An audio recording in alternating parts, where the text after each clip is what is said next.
Good morning and welcome to Sunday School. We're starting in a new quarterly, this one, and I hope you have one in hand. If not, the lesson will come from second chapter in the book of Amos. Recently, we studied the time in Israel's history when the northern and the southern tribes were exiled to Assyria and Babylon. For today, we're going to focus on Israel in the 8th century, about 40 or 50 years prior to the exile. So you might say we're doing a prequel study to what to our recent lessons. At this time, Jeroboam II was king of Jerusalem, and he was their 12th king, and Uzziah was the reigning king of Judah. It was their 10th one. Both nations had experienced relative peace. They had reclaimed some of their land until together the northern and the southern tribes equaled about the same area as when David and Solomon were ruled. And they extended their trade. So it was actually the greatest time since Solomon, except that the fathers of the current kings, the reigning kings, the fathers were Jehoash and Amaziah, had been at war with each other, and that created a lingering air of animosity between the North and the South. In general, there was an overall time of economic prosperity, with some people in the capital of Israel, Samaria, becoming very wealthy. The prosperity experience also created some internal and spiritual problems. The acquisition of wealth interfered with concentration on what should have been important to God's people. The area was filled with oppression and injustice of the poor. There was cheating, there was corruption, and there was religious idolatry. The strong economy misled the people to believe that it was a sign that God was being pleased with them. They failed to recognize their sin and repent of it, and they had become just as wicked as the surrounding pagan nations. They didn't have a political or a religious leader who tried to rein in Israel's immorality. Now, occasionally, Judah would have a king who tried to revive true worship in Judah, but Israel never did have a king of that sort. Now, while being caught up in their prosperity and idolatrous worship, the Israelites failed to realize that Assyria, to their north, was rapidly gaining strength. That nation could boast of a great administrative system, a vicious army, and some lucrative trade routes, and Israel was becoming a target for their next conquest. Uh, the northern tribes had gone through some smaller military outbursts with Syria, but power being gained by Assyria began to create some anxiety among the Israelites. Well, it was in this culture that God called Amos to be a prophet. He came from an area about 11 miles south of Jerusalem. He was a herdsman and a grower of sycamore figs, not a lucrative occupation, but that demonstrated that a lot of times God uses unlikely people to be his messengers. He was from the south, but God called him to be a prophet primarily to the northern tribes. With the existing friction between Israel and Judah already, they were like the Hatfields and McCoys, it's easy to assume that Amos was not being called to a prophecy in an area that was going to quickly or fully accept or appreciate one who came from the southern tribe. In fact, Amaziah, who was the priest at Bethel, told Amos to go back to Judah and do his prophesying in his own land and stay away from the king's sanctuary. The king's sanctuary was at Bethel. It was a place that had been created so the people of the northern tribes would go there for worship instead of traveling into Jerusalem. Now, with his first prophecies, Amaziah, this priest, may have thought that Israel was going to be relieved of God's judgment because Amos started his prophecies according to the surrounding nations. He announced that God was going to punish these nations for their sins, and they had sinned against God's people. He called out Damascus, Gaza, Tyre, Edom, Ammon, and Moab. And Israel probably enjoyed these prophecies, especially when Amos turned his attention to Judah, which brings us to the first scriptures for today's lesson. And that's, like I said, from Amos chapter 2. We're going to read verses 4 through 5. Thus saith the Lord, for 3 transgressions of Judah, and for 4, I will not turn away the punishment thereof, because they have despised the law of the Lord, and have not kept his commandments, and their lies caused them to err, after the which their fathers have walked. But I will send a fire upon Judah, and it shall devour the palaces of Jerusalem. Amos prophesied against 8 nations, including Judah and Israel. The formula for judgment followed the same pattern for all 8. For 3 crimes, even 4, which basically said, if X is enough to warrant God's judgment, then X plus 1 more means that you've reached the last straw. Amos started his prophecies with the surrounding nations, and as he did so, Israel and Judah probably gave an amen to that. And as he turned to Judah, Israel probably went so far as to applaud the situation. They couldn't imagine, Israel couldn't imagine being next in line since they had been so blessed, and they mistakenly took that as a sign of God being pleased with them. Judah's crimes were different from those levied against the neighboring nations, for Judah and Israel alone were God's chosen people. The pagan nations had committed crimes against other people, including Judah and Israel, but God's people had committed their crimes against him. The greatest of their crimes, and the root of all the other transgressions that they were guilty of, was that they had rejected God's commands. They weren't stumbling around in the dark trying to figure out how to live righteous lives. They had been given the Torah, the written first 5 books of the Old Testament, and they were commanded to obey the laws therein. But instead of walking closely with their Creator and their Sustainer, they chose to follow in the paths of the neighboring nations and of their disobedient ancestors who had gone before them, and now they were going to suffer the consequences. They had reached the point when enough was enough with God by perverting his word to suit and to justify their wicked lives. Israel may have thought they were exempt from God's judgment, but Amos next turned his attention to them, and we'll read about that in verses 6 through 8. Thus saith the Lord, for 3 transgressions of Israel, and for 4, I will not turn away the punishment thereof, because they sold the righteous for silver, and the poor for a pair of shoes, that pant after the dust of the earth on the head of the poor, and turn aside the way of the meek. And a man and his father will go in unto the same maid to profane my holy name. And they lay themselves down upon clothes laid to pledge by every altar, and they drink the wine of the condemned in the house of their God. It was like walls closing in. Israel began to feel the discomfort of Amos's message. His prophecy against them was the longest and the most detailed one of all. Amos had a genuine concern of how God's chosen people treated others that were God's chosen people. They would falsely accuse someone of owing money that they could not pay, and they would sell them off into slavery.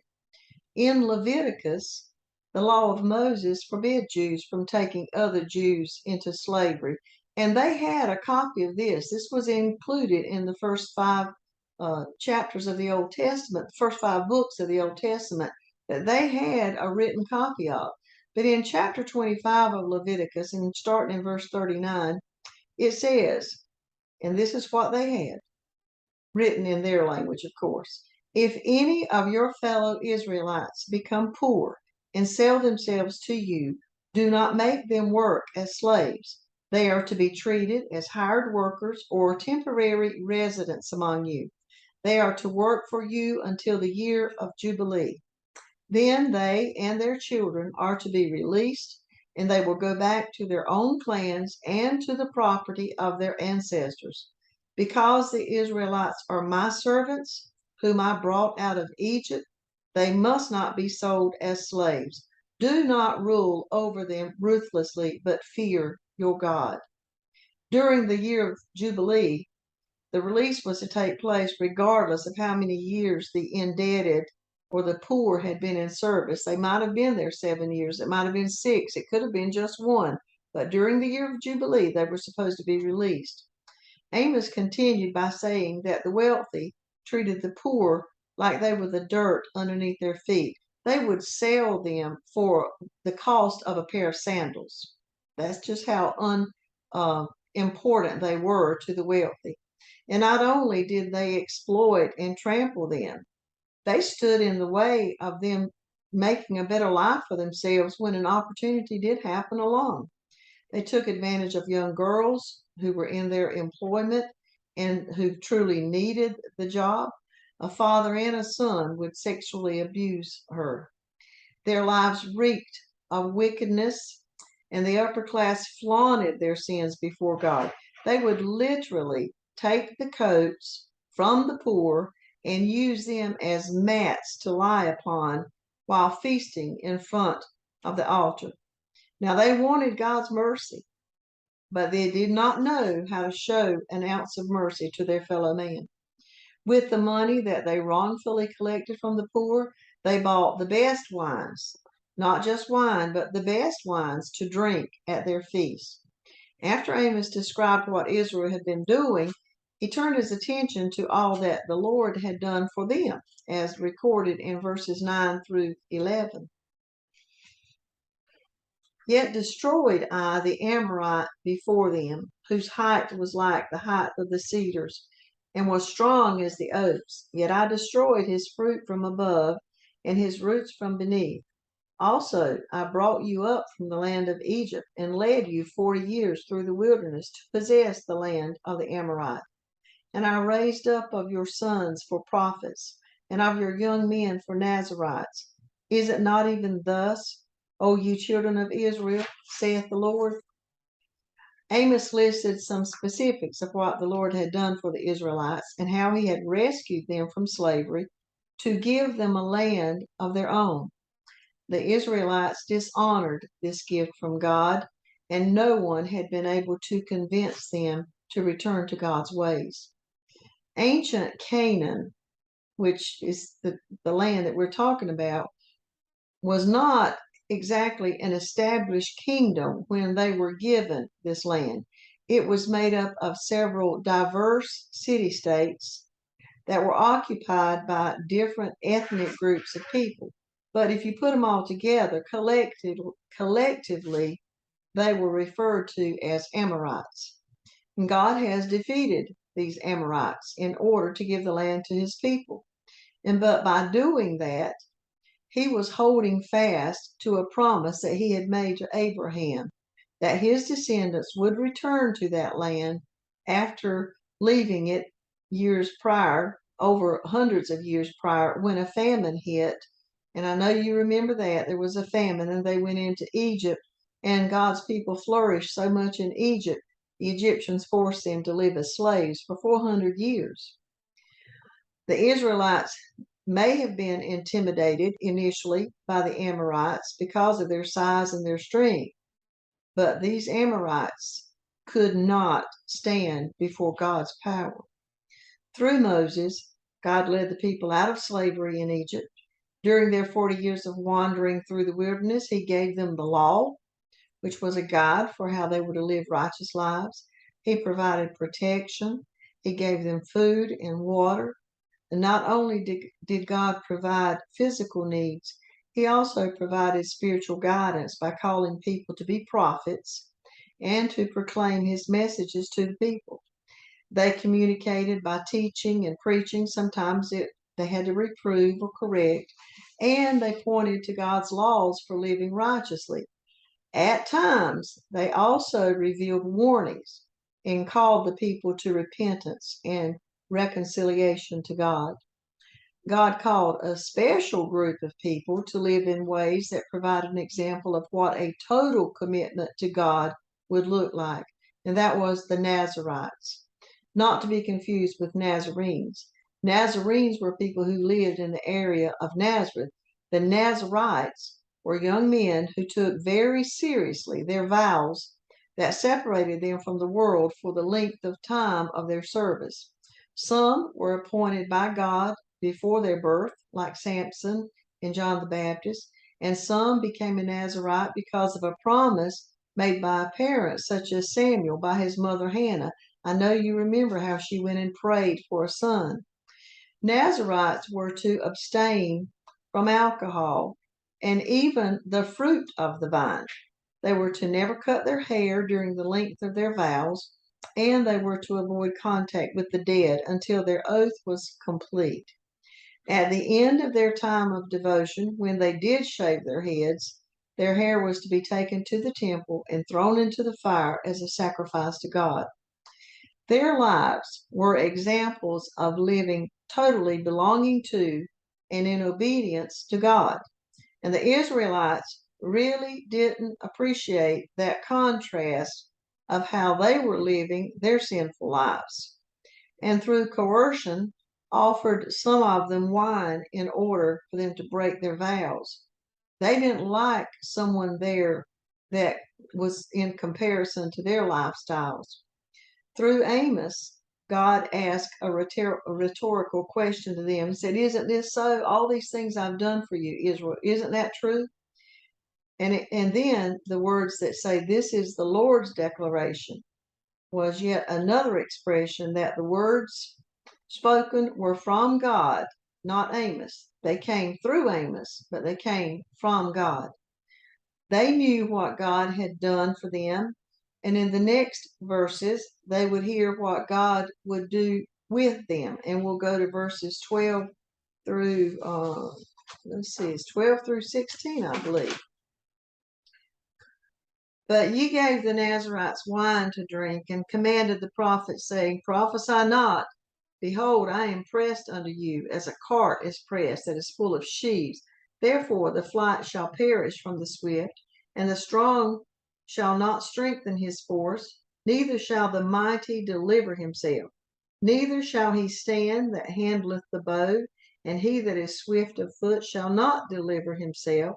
Neither shall he that rideth the horse deliver himself, and he that is courageous among the mighty shall flee away naked in the day, saith the Lord. People then and today who rebel against God oppose those who live for God. The Nazarites were like signs with flashing lights, reminding the people of the kind of commitment to God they should have had, but they did not.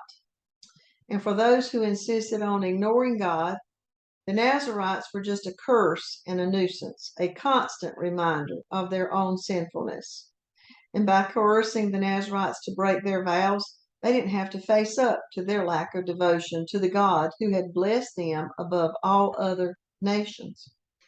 As well as the Nazarites, the Israelites had no use for the prophets, who were a long line of people trying to set Israel on a straight path. The nation refuted God's laws, and they didn't want to hear about them from any prophet. They forgot all the many occasions that the Lord had provided for them, saved them from other nations, and protected them when they could not have humanly done so for themselves. And now he was about to crush them just as they crushed the weak and the poor populace in their nation. Amos foretold of the downfall. It would be a total annihilation of Israel's great army. His words probably sounded unbelievable to the people, for not since David and Solomon had Israel had such a powerful military. There were several attributes of a successful army, and Israel owned all of them. Their speed, strength, and skills would fail them under the direction of God. Swiftness was the first attribute, since the first one to strike was usually the victor because of the advantage it provided by being first. And if the opponent was just as fast, then their strength would be the attribute that they would fall back upon to overpower the enemy. If the opponent could match speed and strength, then victory would go to the warriors with the greatest sense of bravery and skill. Amos declared Israel's army would not be able to rely on these three combat strategies to gain victory. Usually they would have archers that kept long-range arrows flying so that the infantrymen could engage in close combat. The commander of an army could utilize the swiftness of his cavalry to expose the weaknesses and overpower the enemy. Israel's army may attempt a defeat using these strategies, but Amos warned that the archers, the infantry, and the cavalry would all try to run, and even the bravest warriors would flee. None would deliver themselves, declares the Lord. Through the recordings of Amos, we are sure that every nation is under God's rule and is held accountable to him, and nations who receive more blessings also receive more responsibility. Now, think for a moment and call to mind the most blessed nation of our times. As Israel was blessed above other nations, God was holding them accountable accordingly. When people become unfaithful to God and have a lack of concern for others, God's judgment becomes imminent. May our prayers ask for a strengthening within ourselves and within our nation in order to stay true to God's words in thoughts and actions. I want to thank you for joining in today. I hope you can stay online to sing along with a hymn that I'm sure is very familiar to you. If I can make sure I get these little buttons, these little squares clicked.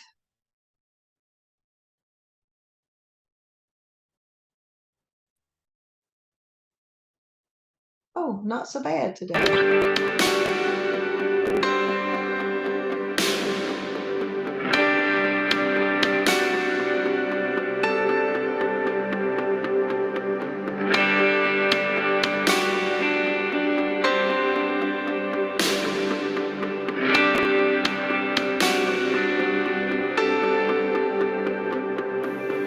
Marvelous grace of our loving Lord, grace that exceeds our sin and our guilt. Yonder on Calvary's mount outpoured, there where the blood of the Lamb was spilled. Grace, grace, God's grace, grace that will pardon and cleanse within.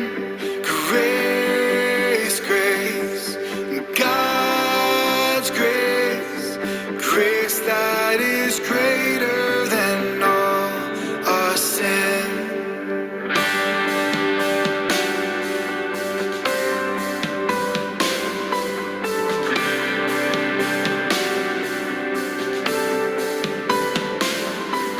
Sin and despair like the sea waves cold, threaten the soul with infinite loss. Grace that is greater, yes, grace untold, points to the refuge, the mighty cross. Grace, grace, God's grace, grace that will pardon and cleanse within.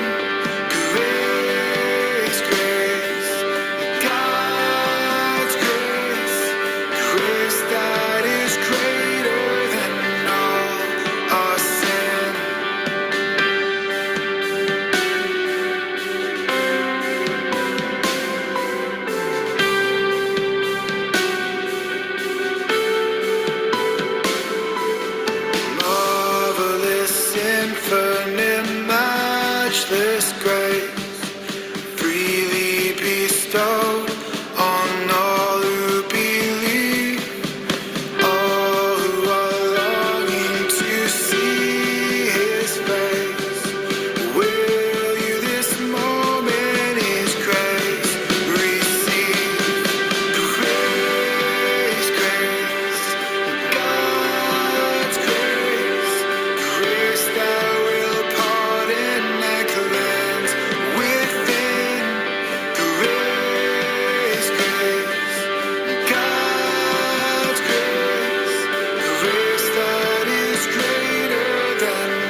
grace that is greater than all our sin. Have a great week. Enjoy your Labor Day and join in again next time if you will.